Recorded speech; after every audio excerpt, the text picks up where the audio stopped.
In the twilight of the ancient world, when empires rose and fell like waves upon the shore, one man emerged from the shadows of prophecy to reshape the destiny of humanity forever. He conquered nations not with terror, but with mercy. He ruled not through fear, but through justice.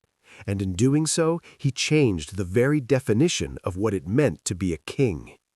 In the royal courts of ancient Media, 600 years before Christ, the king's magicians trembled as they revealed a prophecy.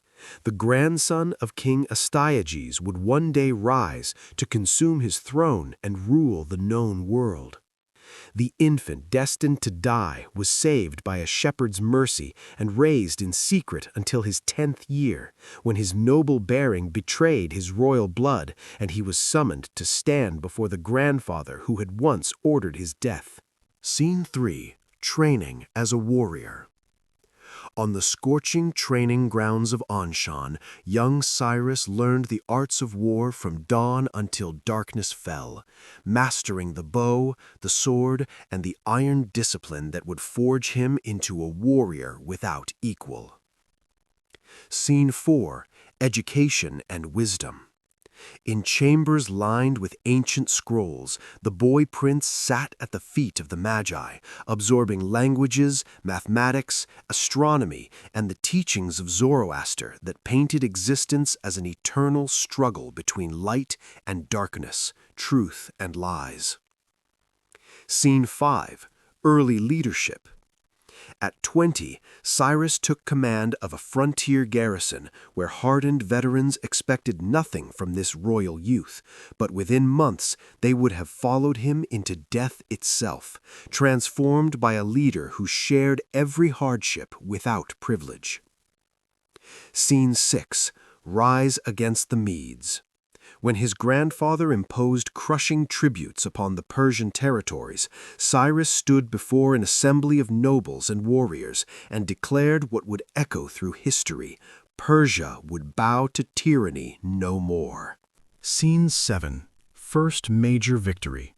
On the plains of Pasargadae in 553 BC, outnumbered 3-1, Cyrus won not through superior force, but through understanding the human heart, as the enemy general Harpagus betrayed his cruel king and joined the Persian rebellion. Scene 8. Uniting the Persians. Cyrus traveled from mountain village to desert settlement, speaking not as a conqueror demanding submission, but as a fellow Persian seeking to restore the dignity of their people, weaving fractured tribes into a unified nation bound by shared vision. Scene 9. Building the army. The Persian army that took shape under his command was revolutionary, organized into units of 10, 100, and 1,000, combining infantry, cavalry, and archers with the elite immortals, whose ranks were instantly refilled, creating an undying force. Scene 10. Military genius.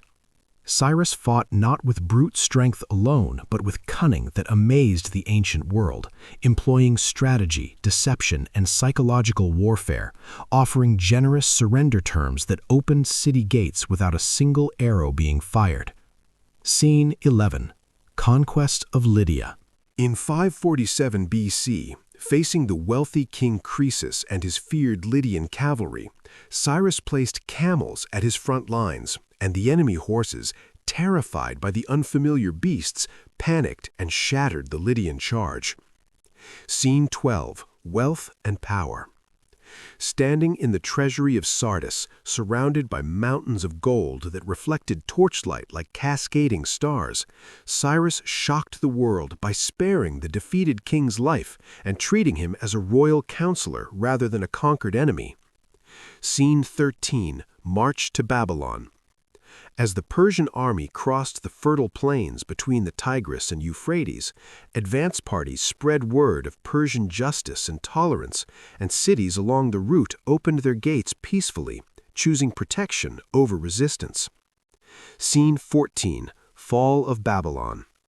On October 12, 539 BC, Persian engineers diverted the Euphrates River, lowering its waters until soldiers could wade through the riverbed beneath Babylon's bronze gates, entering the greatest city on earth without burning a single building.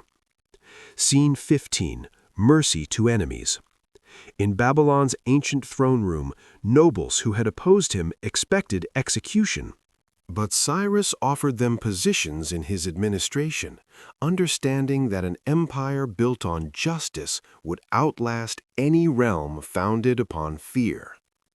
Walking through Babylon's diverse streets, Cyrus issued a proclamation that sent shockwaves across the known world. All religions would be protected under Persian law, all peoples free to worship their gods without persecution or interference. Upon a clay cylinder inscribed in cuneiform script, Cyrus recorded for eternity his revolutionary principles. I did not allow anybody to terrorize any place. I strove for peace in Babylon and in all sacred cities. The empire stretching from the Aegean to India was divided into satrapies, each maintaining its own culture and customs, united not by forced uniformity, but by Persian law and participation in a system that brought unprecedented peace. Cyrus established a legal code guaranteeing basic rights to all subjects: property ownership, free trade, religious worship, and the revolutionary concept that even the king himself was bound by law, not above it. Unlike distant monarchs who ruled from palace walls, Cyrus traveled constantly through his vast domain, walking market streets, sitting with common soldiers around campfires, remembering names and inquiring after their family's welfare.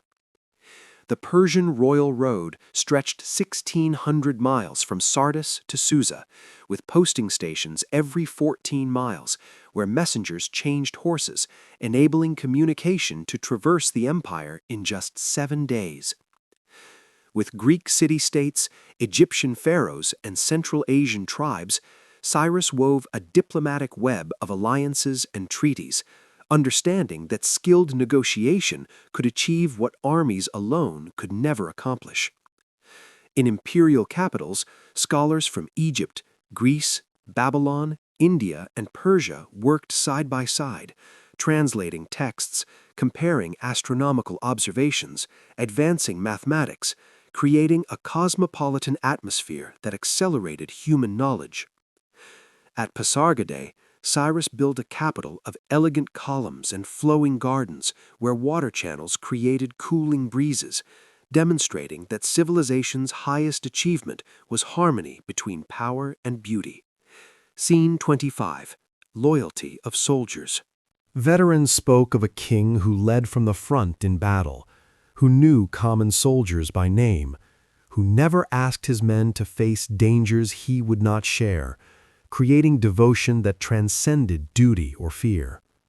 When troops fell in battle, Cyrus visited medical tents personally, speaking words of comfort, ensuring the best care, refusing treatment for himself until every wounded soldier had been attended to. In halls where lamplight flickered across maps of the known world, Cyrus listened to advisors from every corner of his empire, valuing wisdom over flattery, seeking truth rather than confirmation of his own views. During the cold months, the court moved to the winter palace at Susa, where the king spent long evenings in contemplation, planning campaigns, considering justice, balancing the weight of empire against the welfare of its people. Standing alone on palace balconies under ancient stars, Cyrus understood what few monarchs ever grasped: that true power lay not in the ability to destroy, but in the wisdom to build, not in forcing submission, but in earning loyalty. 26 centuries have passed since Cyrus walked the earth, yet his name endures. a reminder that true greatness is measured not by territories conquered or treasures accumulated, but by justice rendered, mercy shown, and the eternal truth that the most powerful weapon a leader possesses is not the sword, but the human heart won through dignity, respect, and unwavering commitment to what is right. This is the immortal legacy of Cyrus the Great, King of kings, liberator of nations, architect of empires, and the eternal exemplar of leadership that serves rather than dominates, that builds rather than destroys, that lights the way forward for all who would seek to rule justly in a world that too often chooses the easy path of tyranny over the difficult road of enlightened governance.